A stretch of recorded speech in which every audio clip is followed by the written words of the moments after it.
Good morning, good afternoon, or good evening, whatever time it is that you're joining me for this video. Thanks once again for clicking on the PenBoyRoy Fountain Pen Review channel. The subject of today's video is the Leonardo Officina Italina Momento Zero Fountain Pen.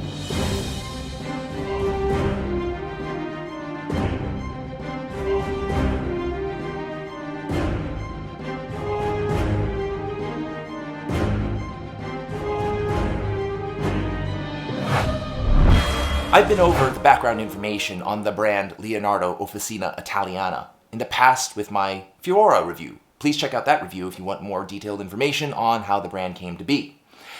The pen in question today is the Momento Zero. Now, this pen, even though it's new, might look familiar to you. And there's a reason. The reason is because it has a lot of similarities with the Delta Journal. The Delta Journal was a pen made by Delta and designed by a man named Salvatore Matrone when Delta was in business. Delta went out of business, and Salvatore Matrone went on to open up his own brand of pens called Leonardo Officina Italina. This is why a lot of the designing in the Momento Zero may seem familiar to you. Now, even though it's a similar design, there's actually a lot of upgrades and beefed up customizations added to the Momento Zero that makes it more than what the Delta Journal was. The pen in question today is called the Positano. Positano is a small romantic village by the water in Italy. A lot of famous people go there, and a lot of couples trying to be romantic go there. The color is a blue and is designed, as per Salvatore Matrone, to look in the way of the waters of Positano. Very beautiful and swirlescent and really nice. I don't know if swirlescent's a word. I just made it up right now. I'm kind of proud of myself for it. That's all I have for the background information. Moving on to the neutral zone. Those elements about the pen that are neither good or bad, or can be good or bad depending on you.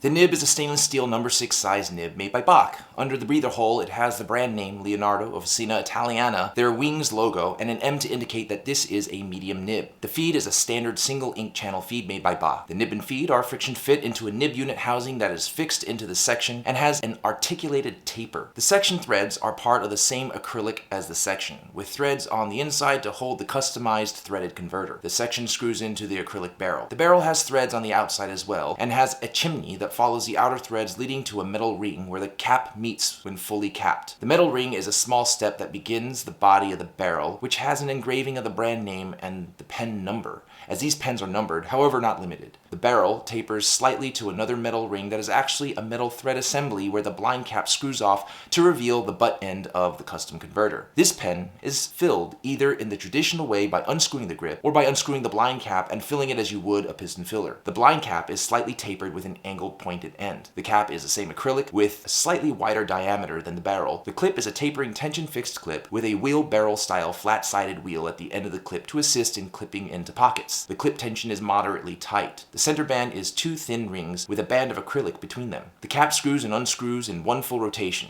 The pen was packaged in a Leonardo branded black cardboard box. Inside of that box is a brushed textured clamshell style box. Open that up, and on the inside you have off-white soft mushy material branded Leonardo Officina Italina, and again the logo. Inside sits your pen inside of a plastic envelope, and included is a little card telling you where the pen is made, as well as a booklet with brand information and images of other pens. That's all I have for the neutral zone. Moving on to the good. Those elements about the pen that are good. Okay, I think it's appropriate for everyone to rejoice. Why? Because many of the pens released by Leonardo in the past were things of beauty.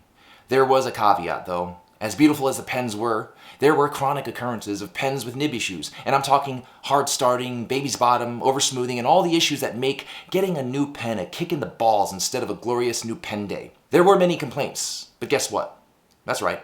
From the ashes of ball bruising bunting baby's bottom rose the efforts and dedication of Signor Matrone, and it was he who did not turn a deaf ear. No, it was he who chose to listen and rectify this barreling, ball-busting BS nib issue by ensuring with greater care and obsessive diligence that pens going out his door would no longer have said issues.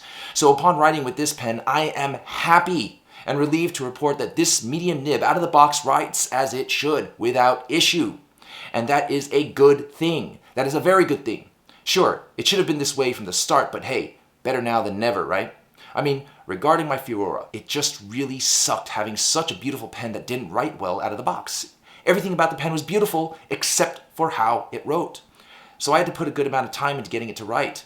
But I don't like having to do that. It taints the whole experience for me. I mean, it's like being really hungry, then finally getting a seat in a restaurant that takes reservations 6 months in advance to get, finally getting your food, and it looks so good, it's just perfect. But then you take a bite and find a pube in the middle of your bite. It just ruins the experience. And again, I'm more than happy to say that the Momento Zero I have here is far from this case. It writes like a dream. It's as smooth as a wet baby dolphin swimming in olive oil without any nib issues. Hard starting, baby's bottom, skipping, pubes, etc. I love it. Balance, posted or unposted, are wonderful however it is that you write. The pen is sturdy yet light. The threads are fantastic with regard to tolerances and smooth. Finally, the acrylic is beautiful. It looks beyond what it costs. Is this an Italian acrylic? No, it's actually an American acrylic that Leonardo imported from the US to Italy. That's a nice change. Yay, go America.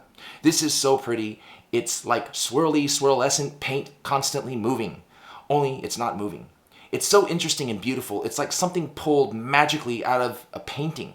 If you've ever seen the movie What Dreams May Come, I feel like this pen was something right out of that movie. That's all I have for the good. Moving on to the bad. Let's talk coin. When it comes to the cost of this pen, we're looking at $169 here with retailers in the US. Retailers such as my good buddies at Goldspot Pens. For me, the cost is not that much of a gripe. Under $200, you're getting American acrylic and a pen that's handmade in Italy, shipped to America. To me, seems like a good deal. So regarding the bad, not much here to see. Moving on to the ugly. Those elements about the pen that should not be, but are. Considering how this pen writes, and the quality that went into this pen, and the look of this pen, there is nothing I can find in regard to the ugly. The pen writes really well, it looks spankin', everything about it is well made, the threads are smooth, it's Italian quality craftsmanship at its finest with virtually no flaws. So with regard to the ugly, nada, nothing, zilch, I got nothing. It's high noon, decision-making time. Should you or should you not pull the trigger on the Leonardo Officina Italina Momento Zero fountain pen? When it comes to the Momento Zero, let me talk about who should and who shouldn't pull the trigger on this pen. Let me first talk about who shouldn't pull the trigger. The people who shouldn't pull the trigger, people who don't like Bach nibs, people who don't like the shape, because those are two things that you just can't get past. They're there. You can't get over it. If you don't like it, it's done for you. Don't pull the trigger. Who should absolutely pull the trigger is everybody else, and I'll explain to you why. Because there is absolute value in this pen. This pen is $169. All right, I want to do some comparisons, and I'm going to throw some names out there. Now, let me preface it by saying there's nothing wrong with the names I'm about to throw out there, but I just want to highlight some differences. Edison pens, Franklin Christoph pens, and Esterbrook Estes. These are all fantastic acrylic pens with steel nibs. I love every single one of them. They are made oftentimes with mass-produced Chinese acrylics and made to specifications that are unique to each brand. There's nothing wrong with it. I love them. Now let's just take the Momento Zero and throw that into a comparison pool.